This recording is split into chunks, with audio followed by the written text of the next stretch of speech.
Hey, Coach Trevor Gross from CUTigers.com. Just what's your schedule like the next couple of days? Will you be taking the bus to Atlanta on Monday, or are you staying there overnight on Sunday? Yeah, so today was like a Wednesday for us. So tomorrow will be a normal Thursday practice, just kind of our team script. Sunday will be a normal Focus Friday for us. We'll walk through at the stadium, meetings, and then we'll load the buses. I think we're going to leave here a little after 1 o'clock, I think, on Sunday, and we'll bus down and just have our normal, Friday night routine night before the game. And then Monday is obviously game day. So 8 o'clock game will be our 8 o'clock game day routine. We got a routine for 8 o'clock, afternoon, noon. So it's exciting, man. It's fun to know that, tomorrow's Saturday for the rest of the world, but it's Thursday for us. So we're getting a little bit closer. Hey, Coach, it's David Hood. Seeing as how you get a chance to, even though you'll have practice, but to actually watch some Saturday games. Are there any you want to watch tomorrow? Any you want to take in?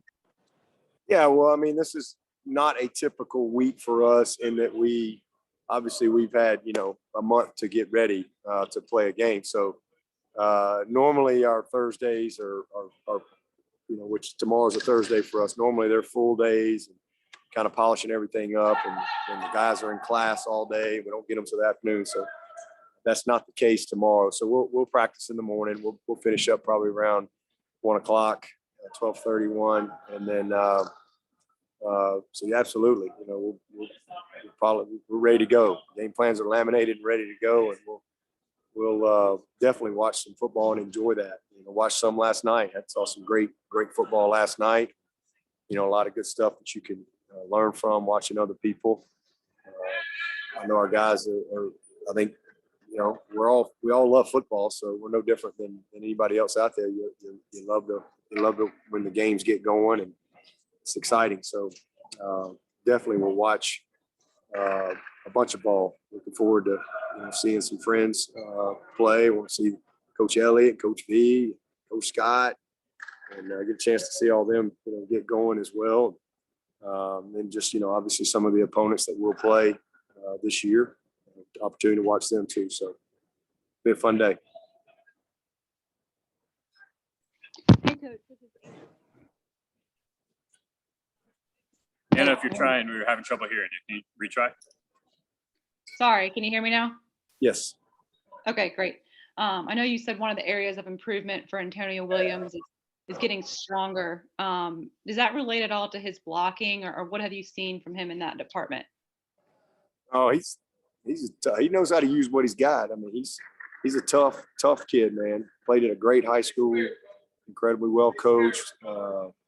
Very technically advanced as far as the receiver position. But he's just a young guy. I mean, he's a really good player right now. But, he's just going to be a guy that's going to keep developing and getting better and better as he keeps getting stronger. He's just got to keep getting stronger to become the best version of himself. But he knows how to use what he's got right now to this day. So he's had a great camp. He's ready to play.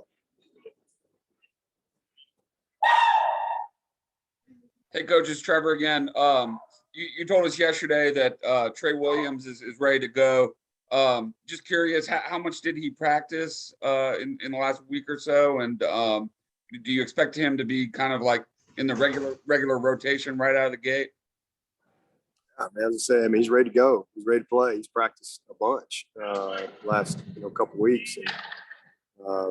And, they're all in the rotation. Every one of them guys, man. All them guys can play.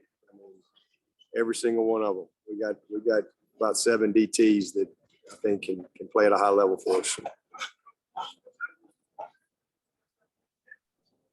Hey, Dabo, it's Anna again. I know you've talked on playoff expansion in the past, but today they officially, confirmed the 12-team playoff. Just your thoughts on that? Yeah, I found Ross literally told me that coming out to practice. So, hey, bring it on. Let's go. Just tell us what the rules are. And I think we all knew this was coming. So tell tell us what the rules are and let's go play. We'll be ready. Dabo, this is Matt. With it going to 12 teams, do you feel like that helps the ACC some in trying to, I guess, stay right there and possibly get more teams in? I mean, it helps everybody, I would think. I mean, gives if we want playoff football and college football, then certainly going from 4 to 12 just mathematically gives everyone more opportunity. But I mean, I don't think there's any question about that. But we've been there with 4, 6 times, so I don't think going to 12 hurts our chances or anybody else in the league as well.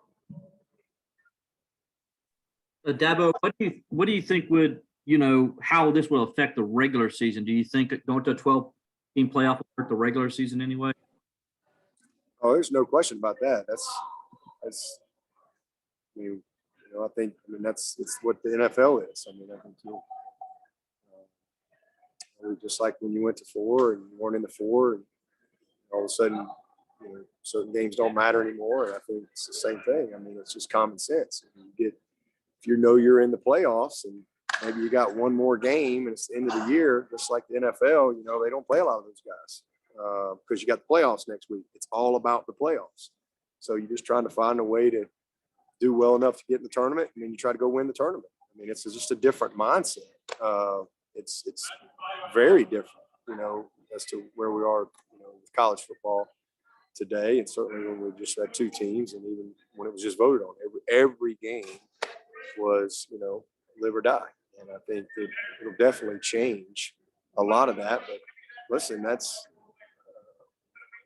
people can debate forever whether it's good or bad. It doesn't matter. I mean, this is all being driven. I think there's a lot of fans that's what they want, and being driven by, where the game is.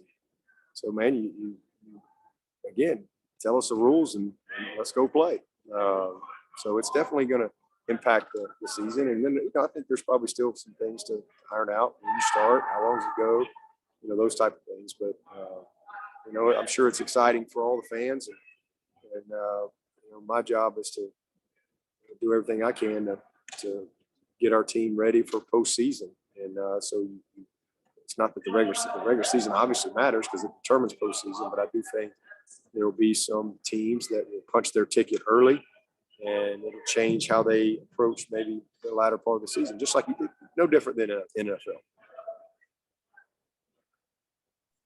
Hey, Dabo, Chuck with the state. I was wondering, quarterback-wise, what's kind of your comfort with that group, Sheridan, Fred, Nate, headed into the season opener? Well, they've all practiced well, and I think we've got a little bit of depth there. I'm excited to see them go play somebody else and go from there. But, we've got 3 guys that we consider starters right now, in Sheridan and Nate and Fred. So very confident in those guys. I think Malcolm has made great strides. And those 2 young guys are as advertised, very gifted, and just need to get some experience. So it's a good group. Dabo, availability-wise, is it still just XT and Adam out of the 2 deep that won't make the trip? Right. Anything else for Coach? Hey, Coach, it's Trevor again. You mentioned yesterday the importance of being able to make adjustments in game, especially in an opener like this and when there's so many unknowns. I remember after the Georgia Tech game last year, you and Coach Elliott talked about their defense throwing so many things at you really weren't expecting. How much confidence do you have in Coach Streeter's ability to adjust on the fly in game, and what gives you that confidence in him? Well, it's not just Coach Streeter. I mean, we got a whole staff. So, I mean, everybody's got a job to do. And, we all have eyes. So it's all of our responsibility to make the right adjustments. But, yeah, last year they came in and played a scheme we had 0 preparation for. And we made some adjustments. And if you really go back and look at the game, I think we had, 8 out of 12 drives were 8+ play drives. We had a couple that were 12+ play drives, but we ended up settling for field goals. Their approach was to make us kind of grind it out, not give us the big play. And I think Potter had his worst day of the season. He missed some kicks, and and then we had the fumble there. Got the safety off of that. So it was a kind of a double-edged sword because we used a lot of time and didn't get a lot to show for it. And they kind of stayed in the game. But, we are prepared for whatever they're going to do. I think we've got answers, but certainly that first quarter settling in and identifying, just like they'll be doing with us, identifying kind of, who you are personnel wise and what you're going to hang your hat on, and then you go from there.